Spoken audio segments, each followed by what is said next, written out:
and welcome to another episode of The Muscle Whisperer with me, Kate Browne. In this episode, I'll be showing you 3 ways to traction the shoulder. If you enjoyed the videos, don't forget to like, subscribe and leave any comments below. Okay, so I'm working with the client in a prone position, and I use this a lot when I'm working with the shoulders. So usually I'm just giving the shoulder a little bit of immobilise, so I'm cupping either side of the shoulder with my hands, supporting under my forearm, and I've given the shoulder a little bit of a wiggle. And then I'm going to traction the shoulder from 3 directions, and I find this is just really helpful in sort of stretching some of the muscles, particularly the rhomboids, the lats, and the lower trapezius fibres. So this first one is really good for the rhomboids. So what I'm doing is I'm just interlinking my elbow with theirs. So this is their right side, I'm using my left arm, and elbow to elbow, I'm then going to draw away from the body, so I'm creating a stretch across the back of their shoulder, and I'm just supporting their lower arm, which is relaxed, and I'm just moving that in very slightly as I do this. So I'm drawing back, I'm just letting my body weight go back, and I'm just securing that movement by just pushing their lower arm in a little bit as well. And this is quite strong, the stretch, so just do it gently, and it's nice as well to work with the client's breath, so you can ask them to take a breath in, and then on the out breath you go into the stretch. So I'm just sinking my body weight back.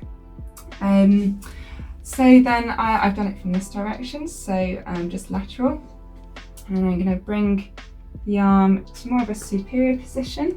So this is kind of on a diagonal for them, and I'm going to do the same thing. I'm interlinking my elbow to theirs, and this time the angle of the stretch is just going to be a little bit different, so it's kind of coming more from this direction.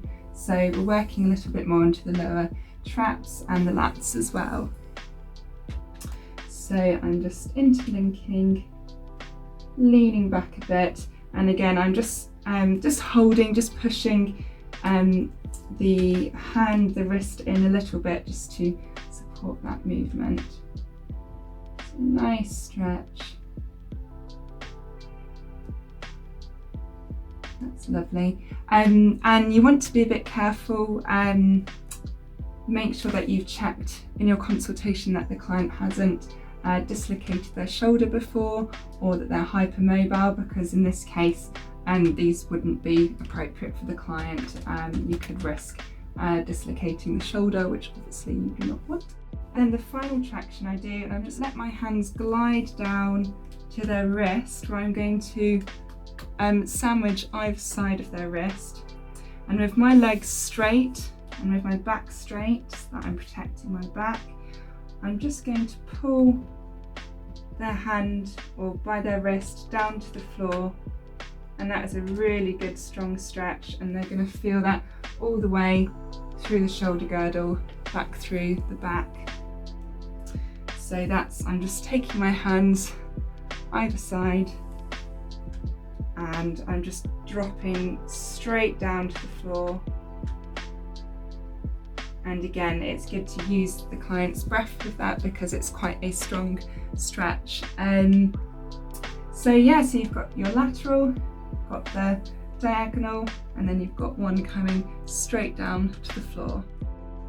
Thanks so much for watching. If you have any questions, then please leave them in the comments and I'll answer them as soon as I can. If you enjoyed today's video, then please like, share and subscribe. We look forward to seeing you again soon.